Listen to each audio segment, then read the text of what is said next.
All right, hey guys, so we're gonna start doing some Maverick Monday videos where we kind of just go over some general tech or how to do, how to use tuning software, race truck, Mitchell's truck, my truck, whatever. Basically just generalized information other than just shenanigans.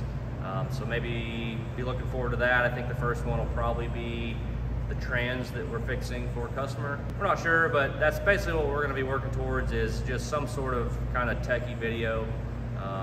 I don't want to reference necessarily Fire Punk. They've got Fire Punk Fridays where they're going over the race truck and just kind of how they've got where they have. And maybe we'll do something similar, maybe we won't. Anyways, that's kind of what we're going to start doing on Mondays. So I guess we'll look forward to videos on Mondays. It'll be Maverick Mondays, so check it out.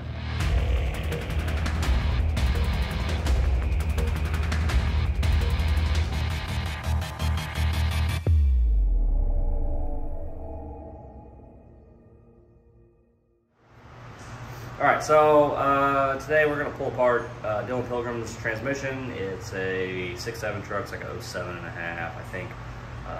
Makes pretty good power, mid 900s, single 75, 200%, either dual pump stroke, I can't remember. We dyno tuned it a while back.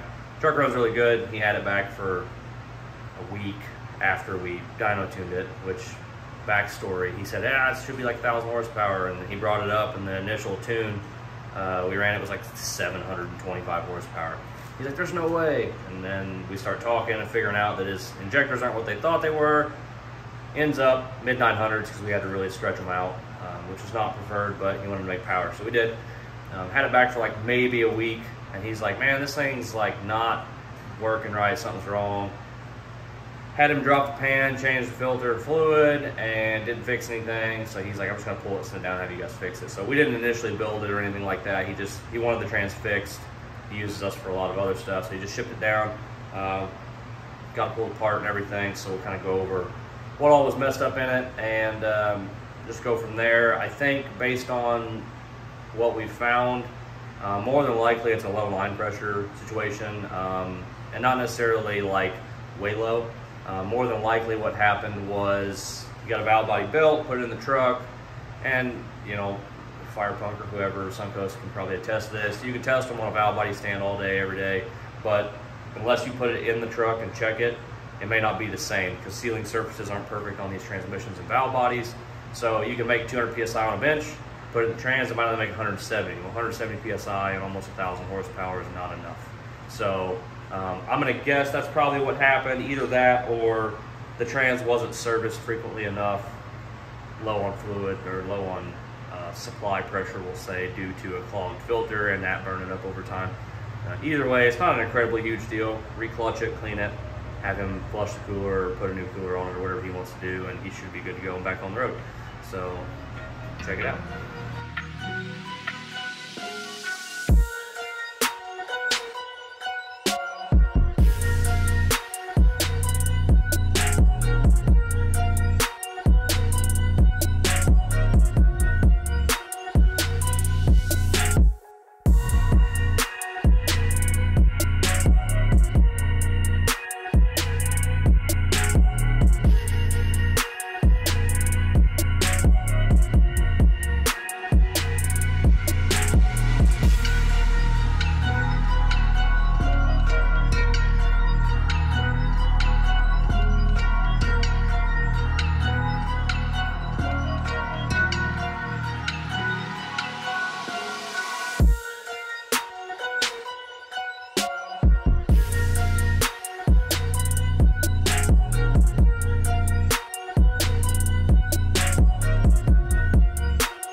Opie. It's bigger than stock and it breaks faster than stock typically. If you get one that doesn't break, don't take it out. It's one of the good ones.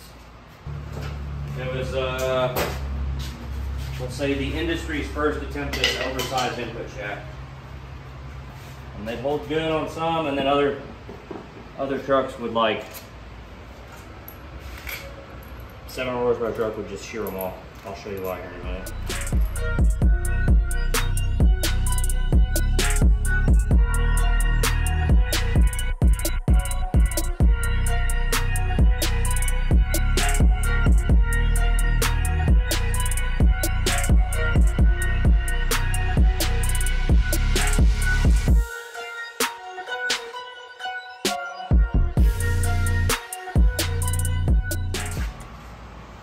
Same gear band looks like that. I expect everything else looks like shit too. I mean, it's not like completely gone, but it should be red. Oof. Those are fucked. That's usually not a good sign. That's burnt clutch material.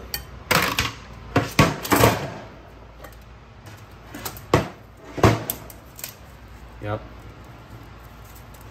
It's a little fucked, boys.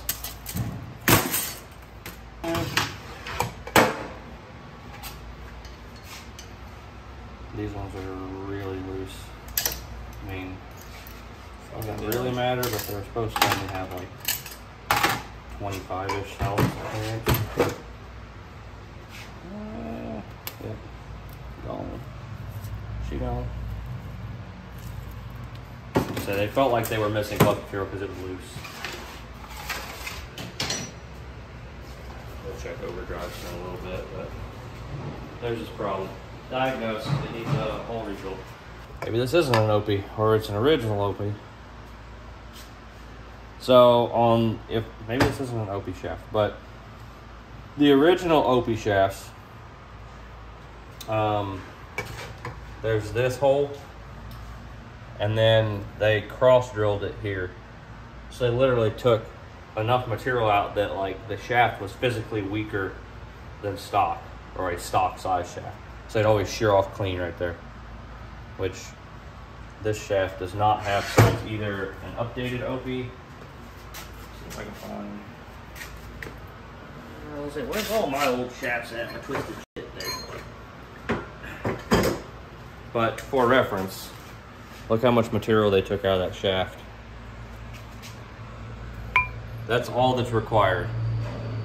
That is not necessary. And that's why they're weak, because they're physically missing material. And then, like I said, they used to be cross drilled, so there'd be one here and one here. So they took out however many thousandths of material and physically weakened it. It's like most shafts don't fail there. Most shafts fail here, like this one's twisted. And this is out of my race truck. Or like years Mitchell's. Ago. Or like Mitchell's. Yeah. They always break here. Very rarely do they break here. Every now and then they'll spin the shaft in the hub. That's also fairly uncommon.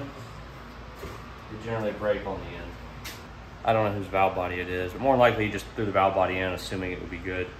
And they didn't check mainline pressure. And the truck makes almost 1,000 horsepower, and it's probably making 170 pounds of line pressure, which is not enough. So basically just needs more pressure. And he didn't send a converter, did he? I don't think so. No, no converter. So probably wouldn't hurt to call him and tell him he would be better off sending his converter off to get checked too, because it's probably going to look the same.